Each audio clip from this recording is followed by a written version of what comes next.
তুই এইখানে মানে আমার বউ একজন পতিতা?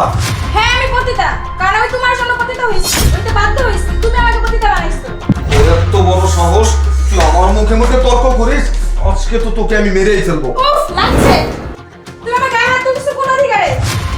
কোন অধিকারে মানে? তুই ভুলে যাস না তুই আমার ওয়াইফ।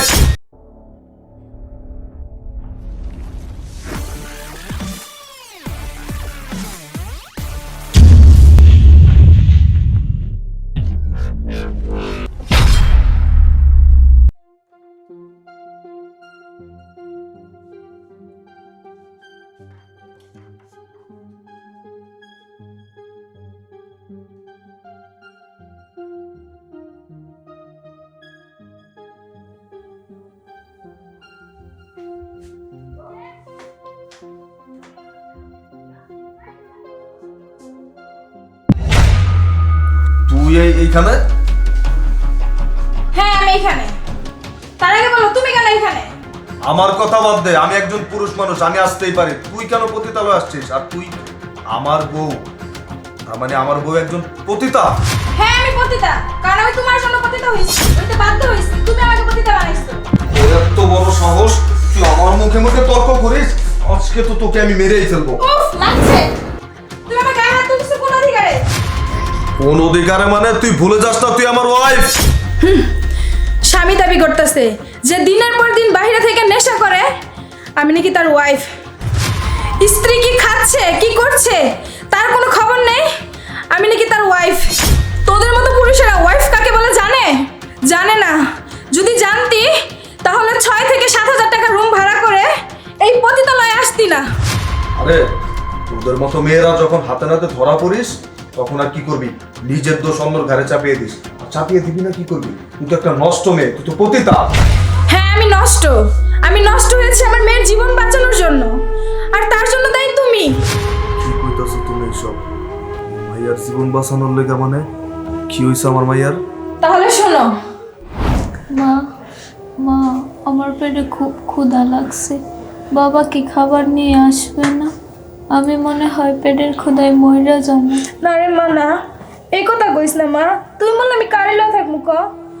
আর তোর বাবাও তো কোনো খোঁজ খবর নিতেছে না আমাকে। আমি কত জায়গায় কাজের জন্য গেছি, এমন কোনো কাজ নাই যে করতে আমি রাজি হই নাই, কিন্তু আমি তো কোনো কাজই পাই না মা। কি করি আমি এখন? আচ্ছা মা তুই একটু কষ্ট কর, আমি যাইতেছি দেখি তাহলে কোনো খাবার আনতে পারি নাকি। এবার বুঝতে পারছো?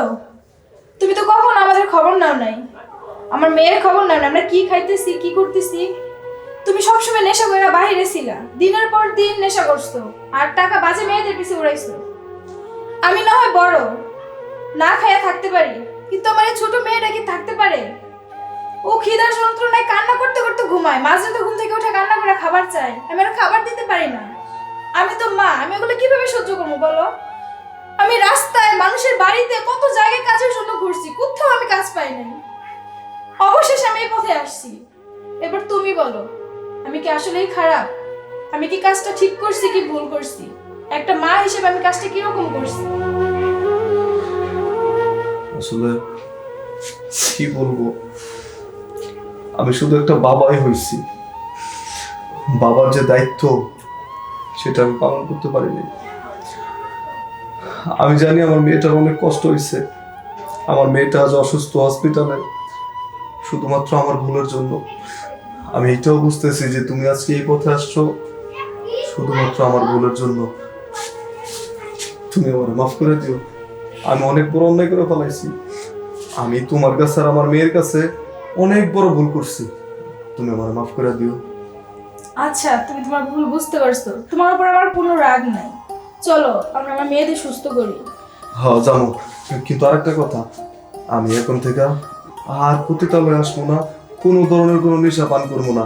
আমি আজকে থেকে তোমারে নিয়ে আর আমার মেয়ের নিয়ে আমি সুখের সংসার করতে চাই। তুমি আমার সুযোগ দিবা? আচ্ছা আমরা দেরি না করি, চলো আমরা মেয়ের কাছে যাই। চলো।